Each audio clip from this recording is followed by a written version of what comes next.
大家好，今日又想同大家介紹 Mo Willems 第二套非常之出名嘅書，叫做《Don't Let the Pigeon Drive the Bus》。咁呢一本書點解咁出名呢？相信咧出面坊間有好多唔同嘅故事書，都係教小朋友點樣去生活自理啊，唔好賴床啊，唔好遲到啊。但係呢一套書得意嘅地方就係利用一個幽默嘅角度，令到小朋友成為呢本書嘅主角，亦都可以自己去主導自己啲生活上面嘅陋習。例如呢一本《Don't Let the Pigeon Drive the Bus》，其實呢本書一開頭咧個故事好簡單，佢就話咧有個巴士嘅司機咧，佢就要唔小心有啲嘢做咯喎，所以我行開一陣，請你幫我手睇住架巴士啦。其實呢個時候咧就等同於呢個巴士司機邀請閱讀呢本書嘅小朋友，即係幫我睇住架巴士。咁呢個時候有一個好曳曳嘅 pigeon 就會出現啦，佢就話啦：我真係好想揸呢架巴士啊，唔知你可唔可以俾我揸咧？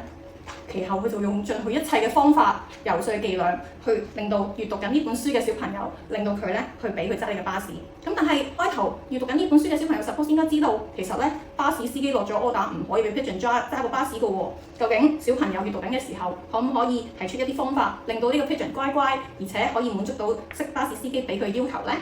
咁你發現呢本書好得意，另一個好幽默嘅方法咧，其實引導小朋友咧喺生活上面，佢哋遇到同樣嘅問題，其實佢哋可以換位思考，令到佢哋咧係親歷其境，可以面對一啲生活上面佢哋冇辦法好輕易處理到嘅問題。咁所以除咗呢一本係自控能力之外咧，其他嘅書籍都好值得去家長去選購嘅。例如唔想返學，成日小朋友話我好多原因唔想返學啊，返學學唔到嘢㗎。其實呢本書就教小朋友原來返學都可以好有趣嘅。另外又或者係我唔想分享喎，點解人哋有我冇咧？最後尾呢本書其實教緊小朋友，原來分享嘅樂趣都可以好多嘅，唔使一定係要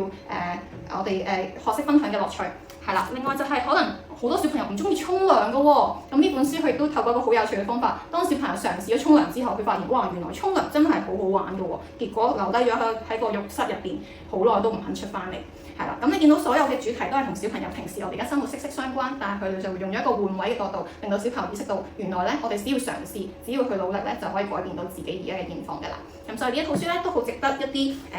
幼齡嘅小朋友去開始閱讀啦，家長去陪伴佢哋一齊去閱讀。咁如果有興趣選購嘅家長咧，都可以查詢我哋 CIS 嘅網站啦，或者嚟 inbox 我哋查詢更加多嘅內容嘅。